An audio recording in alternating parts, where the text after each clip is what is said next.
Today, I will guide you through how to remove someone from a Snapchat group. If you find this guide useful, then please consider subscribing and liking the video. Firstly, you need to open up the Snapchat group which you want to go and remove somebody from. So in this case for me, it's this group here. Then what you need to do is go to the top left and go and press on sort of the group icon, which is usually the bit emojis. Click there and then you can go down to group members and you need to decide on the person you want to go and remove. In this case, I want to go and remove Professor Z. So what I'm going to do is hold my finger on the account or group member here, and then we get a list of options, and one of them is remove from group. So go and click that.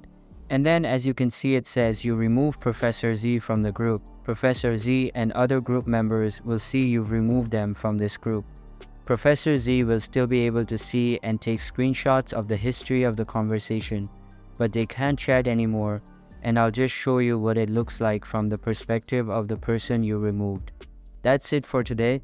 If you found this useful, then please leave a like. Thank you for watching.